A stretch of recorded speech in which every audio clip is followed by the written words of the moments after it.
Hello everyone, कैसे हैं आप सभी लोग। तो दोस्तों आज हम आने वाले रेलवेज के सभी एग्जाम्स के लिए केमिस्ट्री का कुछ मोस्ट इंपोर्टेंट एमसीक्यूज देखेंगे।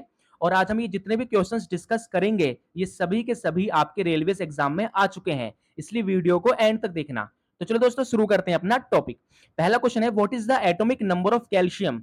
बताइए दोस्तों कैल्शियम का एटॉमिक नंबर क्या है, 19, 17, 18 या 20। तो इसका आंसर दोस्तों ऑप्शन डी 20। ऐसे क्वेश्चंस रेलवेज में बहुत आते हैं। तो 20 is the atomic number of calcium. ठीक है दोस्तों, अगला question, what is the chemical formula of rust.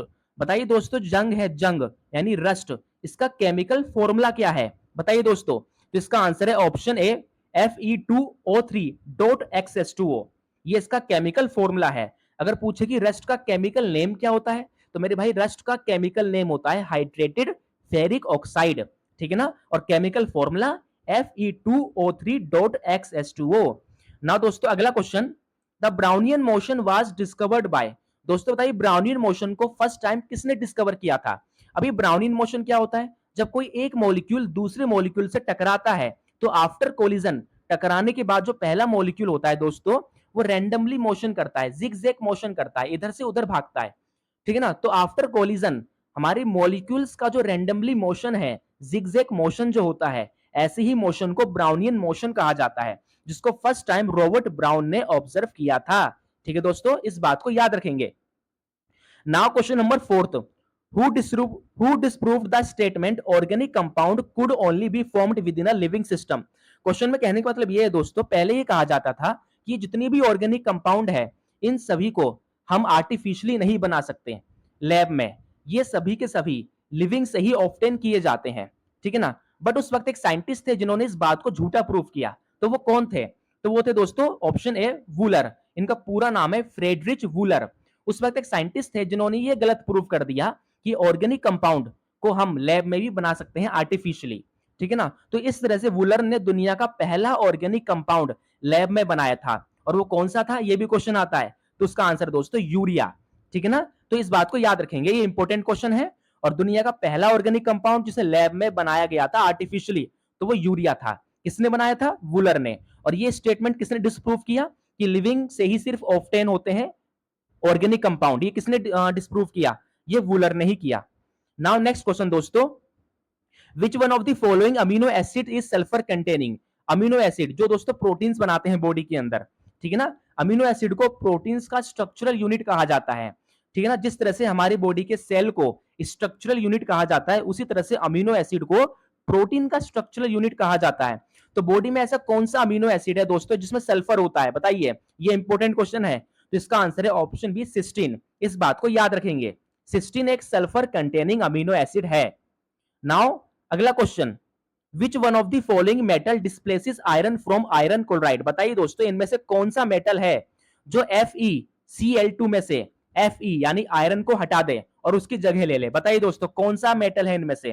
तो इसका आंसर दोस्तों ऑप्शन डी।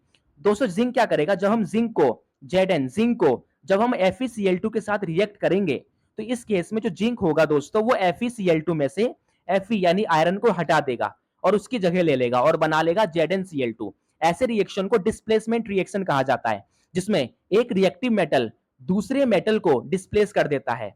ठीक है ना दोस्तों, इस बात को याद रखेंगे। तो इसका आंसर क्या होगा, जिंक। ठीक है, now question number 7, respiration in organism is a type of reaction. बताइए दोस्तों ऑर्गेनिज्म में होने वाला जो रेस्पिरेशन प्रोसेस है ये कौन से टाइप का रिएक्शन है इनमें से, बताइए दोस्तों। तो इसका आंसर है ऑप्शन है एक्सोथर्मिक प्रोसेस। दोस्तों एक्सोथर्मिक प्रोसेस क्या होता है, एक ऐसा प्रोसेस जिसमें हीट एनर्जी रिलीज हो। तो जब ऑर्गेनिज्म में रेस्पिरेशन होता है तो आफ्टर रेस्पिरेशन क्या होता है दोस्तों, हीट एनर्जी रिलीज होता है। इसलिए दोस्तों कहा जाता है कि रेस्पिरेशन एक टाइप का एक्सोथर्मिक प्रोसेस है। इस बात को याद रखेंगे। अगर कोई एंडोथर्मिक प्रोसेस का एग्जांपल पूछे तो वो है दोस्तों फोटोसिंथेसिस। ठीक है ना। Now question number 8, who first discovered that every eighth element has property similar to that of the first. Question में कहा गया दोस्तों बताइए किसने डिस्कवर किया था कि हर एट्थ एलिमेंट की प्रॉपर्टी पहले वाले एलिमेंट से सिमिलर होती है। बताइए दोस्तों, इसका आंसर है न्यूलैंड। न्यूलैंड ने एक लॉ दिया था जिसे न्यूलैंड लॉ ऑफ ऑक्टेव्स कहते हैं।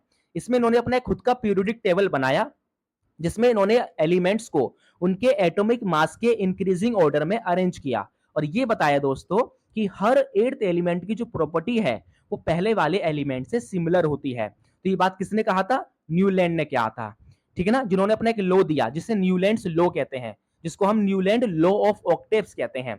बट इनका ये लॉ पूरी तरह से फेल हो गया। Now next question, what is the full form of आईयूपीएससी? बताइए दोस्तों, आईयूपीएससी की फुल फॉर्म क्या है? कभी कभी इस पे भी क्वेश्चन आ जाते हैं फुल फॉर्म पे। तो इसका आंसर है international union of pure and applied chemistry. ये एक ऐसी ऑर्गेनाइजेशन है जो दुनिया भर के सभी ऑर्गेनिक कंपाउंड को एक पर्टिकुलर नेम और सिंबल देने का काम करती है। और आईयूपीएससी के द्वारा जो ऑर्गेनिक कंपाउंड को नेम और जो सिंबल दिए गए हैं वो अप्रूवल होते हैं वर्ल्ड वाइड, ठीक है ना, इस बात को याद रखेंगे। Now question number 10th, what is the chemical formula of caustic potash? दोस्तों बताइए कॉस्टिक पोटास का केमिकल फॉर्मूला क्या है?